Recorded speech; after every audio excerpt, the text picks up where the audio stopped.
Hello, everybody.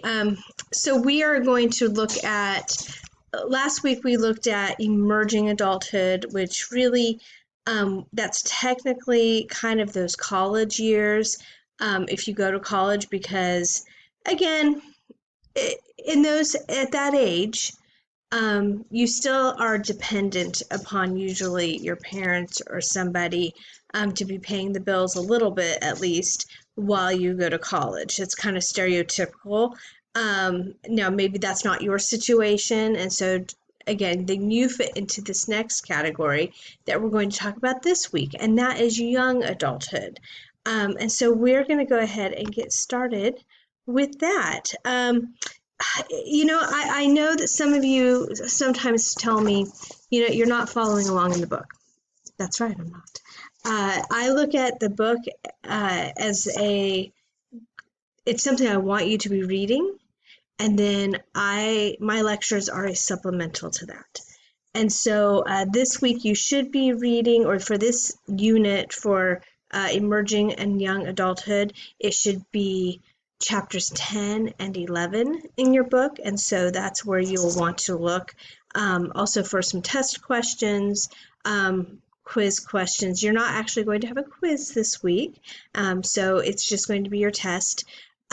Originally I told you the test would be due Friday. Well, just because of the delay of getting everything going here, I will have it due by this next Monday, and so we'll talk more about that as we go ahead.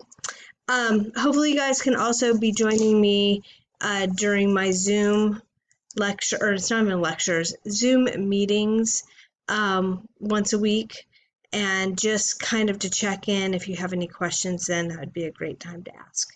Okay, so let's get started. So what is young adulthood? How is it different than emerging adulthood?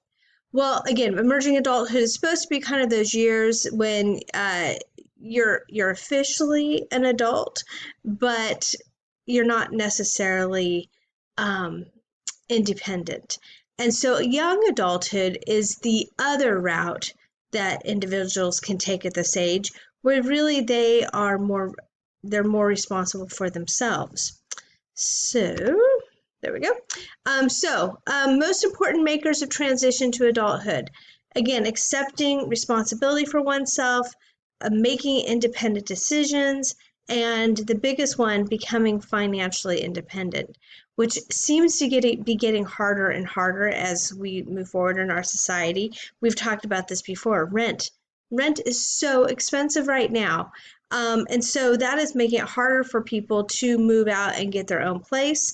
When you are moving out, you're having to get a bunch of roommates, and still it doesn't always seem like you can make ends meet. I'm guessing after all this coronavirus thing goes down, and a lot of you are out of work for a little while, not trying to freak you out or anything, I'm feeling we're going to have more people coming back and living probably with their parents again, just because financially they can't make it out there. Sometimes there are different milestones in that, like completing military service. You go off to the military, and when you come back, well, you've been serving your country. You've been really independent for the most part. And so how many people want to come back and live with mom and dad?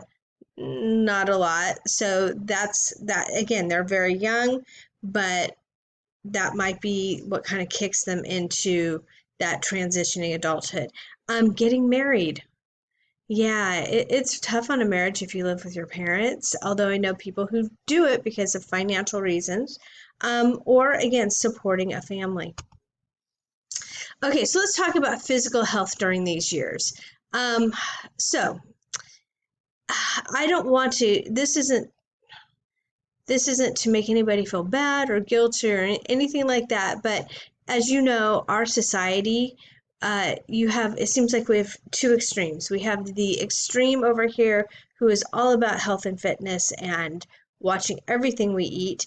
And then you have this side over here, which seems to not really pay attention.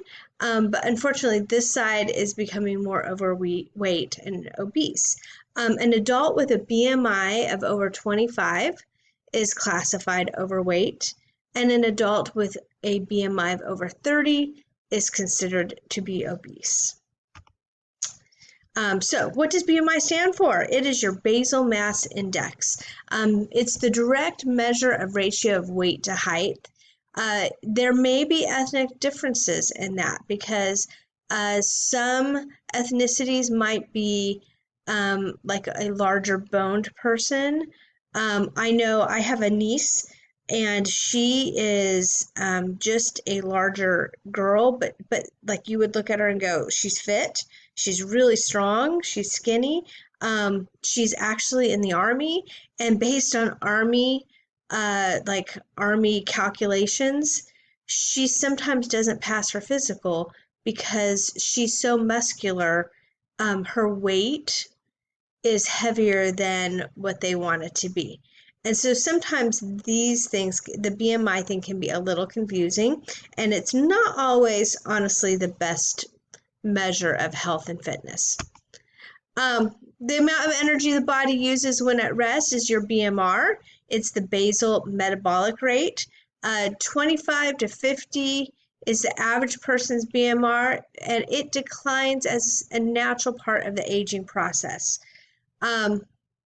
I will tell you, I remember when, like, I was probably your age, and my mom and her friends were in their 40s, and one of the moms said something about the middle age spread, and I'm like, I don't know what that is. So really, it is just the fact that it gets harder to lose the weight as you get older. And so you just automatically, there's some fat cells and fat deposits that just seem to hang on no matter what you do. And so just be aware of that. Again, if you can start healthy habits right now, whether it's healthy eating, healthy exercising, just being active in your life. It doesn't mean you have to go and hit the gym twice a day or anything like that. It's just doing things in a healthy way. That habit hopefully will follow you as you age, because really it's the habits you form now that are important. Okay, but what if somebody is obese? The consequences and the remedies. Well, of course, the consequences can be high blood pressure, diabetes, sleep disorders, digestive problems. They're often the target of ridicule, teasing, and discrimination. And so we're going to watch this quick video. As the battle to shift the excess Christmas pounds begins, a new study has revealed that 40% of overweight or obese people experience some form of criticism, humiliation, or judgment at least once a week. The research by Civic World of more than 2,500 revealed that many overweight people suffered humiliation such as people shouting abuse at them from cars, groups of men in nightclubs feigning romantic interest, and supermarket staff making rude comments about their food choices. This is the kind of behaviour that Sam Ackerman suffered before she got weight.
So as you can tell in that video, um, ridiculing people, even if that's nothing that you've ever experienced yourself.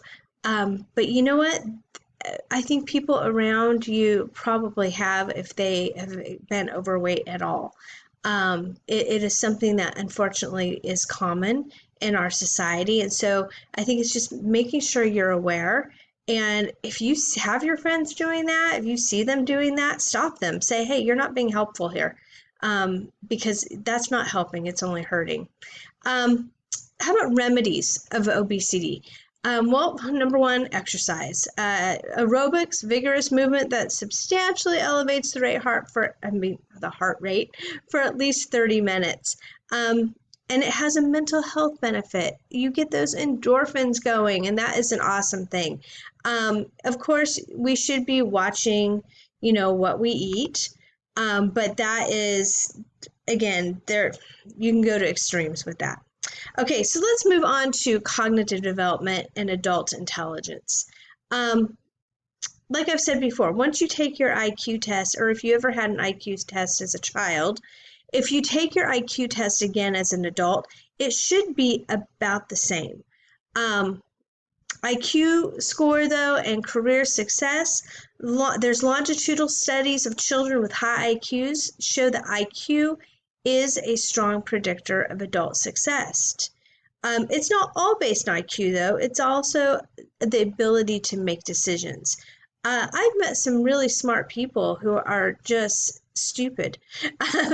They've just made some really poor decisions over and over again. A lot of those decisions are usually emotionally based. You probably know some of those people yourself. And they make these decisions, whether it's substance abuse or bad relationships that get in the way of making good career decisions. They just end up, even though they're smart, you kind of go, really? What are you thinking? And so that can also be a predictor of that. Expertise. So I think I need to move this out of the way so you can see a little bit. Actually, let's do that. Okay, so it's an extensive knowledge and skill in a specific field. So whether you go to college, whether you learn something by being on the job, we usually find a skill set in something.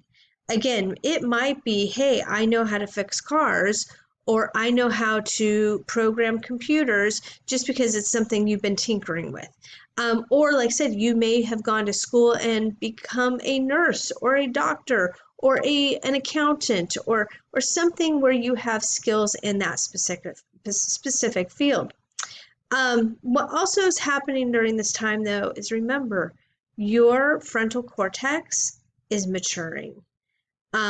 It reflects cognitive changes that underlie the expertise. It promotes the kind of focused attention and goal-directed behavior that leads to expertise. Basically, what this is saying is we start losing that impulsivity that you had during adolescence more. And now you start making choices and decisions based on the knowledge that you've gained through, like I said, through gaining the knowledge in that field or in that expertise. How about creativity? The ability to put ideas or materials together in a new, culturally meaningful way. Easier to define than to measure, though. So what does that mean? You know what? I can do a lot of explaining about creativity, but is there a measuring stick for it? Not really. Young adulthood is the life stage when people are most likely to be able to combine expertise with other cognitive qualities that contribute to creativity. But you have to have openness to new ideas, tolerance for ambiguity, and willingness to take intellectual risks. So let's talk about what's going on in the world right now, because I think that really pertains to this. I don't know if you've been watching the news, but of course it's all about coronavirus. I was actually watching the Today Show this morning, and it was a lot of information about how to keep your kids active and how to keep them occupied during the next 2 to 3 weeks. while they're supposed to be staying at home and stuck, right? I'm asking that same question about having teenagers at home.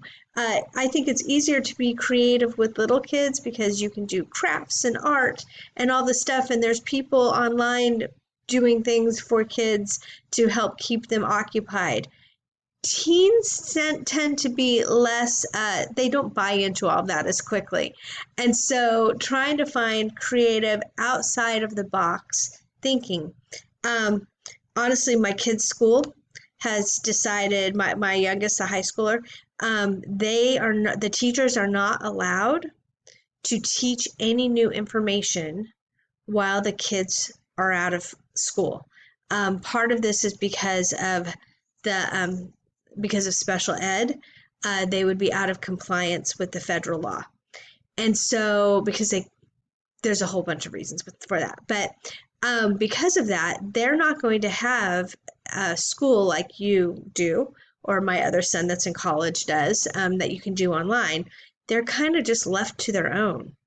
Well, I'll tell you right now, most high schoolers do not have any wish to sit down and, open up their math book and go, oh, let me teach myself math that I'm not getting in the classroom. We use creativity and ingenuity to come up with these different ideas of how do we pass the time? Really, if you think about it, what do startups consist of usually?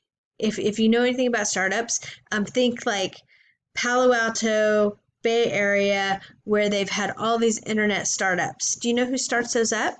Young adults. What they found, though, what was kind of interesting is I knew a guy who he was, I think, around my age, and he worked in the tech industry, but he had lost his job. He'd gotten laid off from one job, and so he was looking for another job.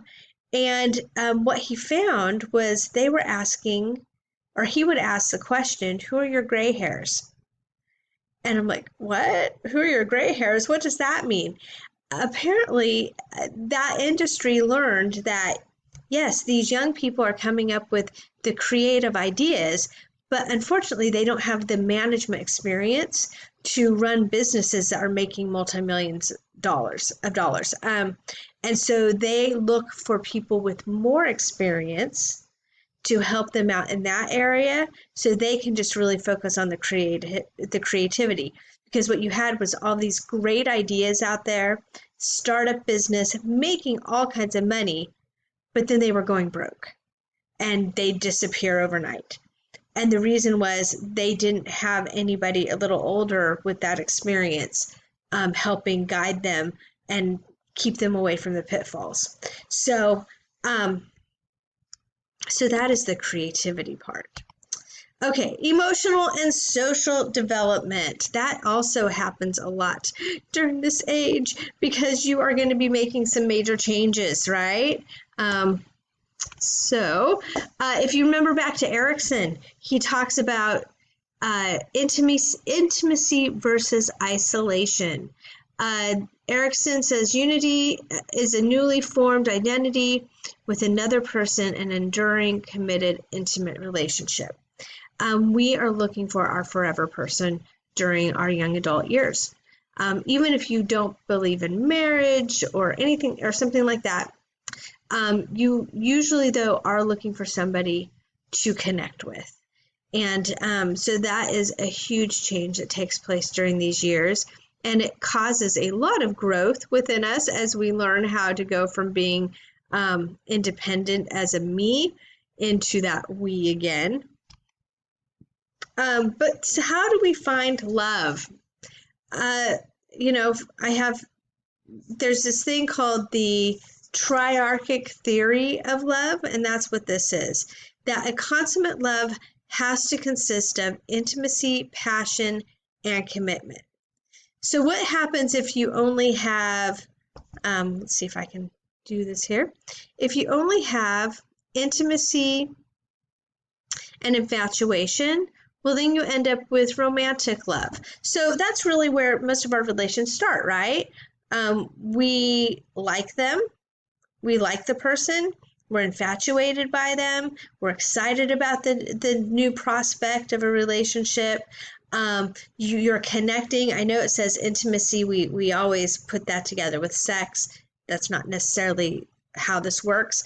Intimacy is feeling that connection. And so we're so excited about it. And that's that romantic feeling that we get. However, without, let me see if I can get out of this really fast. There we go. Without commitment, it stays with romantic love. And eventually what's going to happen? That passion's going to kind of fade, right? And so that's going to go away. Let's say you have intimacy, so you have the connection and you have the commitment. Well, we call that companionate love. And honestly, after you've been in a relationship for a really long time, that does come into play.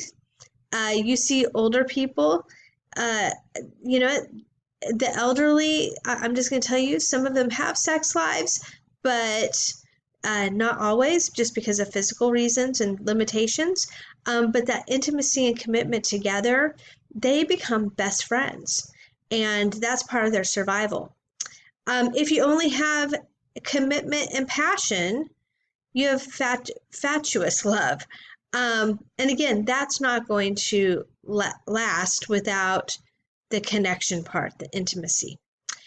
So for a consummate love, for something to be long lasting, you need all three. Okay, so then people get married. So why do people get married? Is it just for the tax break? No, not really. People get married because, number one, sometimes it is the tax break. We're finding, though, that, let me go back there.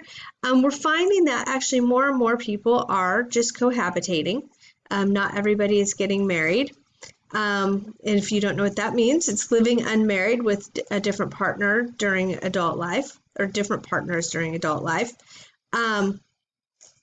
And some people end up living together for a long time, unmarried, but others choose to get married. And there are different kinds. I mean, not every marriage is, it doesn't always start out as romantic. We do have still in our world, there are still arranged marriages. Those are a little bit more rare, but in countries like India, that's definitely still going. Actually, there was a time when when I was in my single life, I thought, well, maybe I should ask my parents to arrange a marriage. Maybe I'd just be better off. But I'm glad I didn't do that, because I really, I felt like I hit the jackpot with my husband.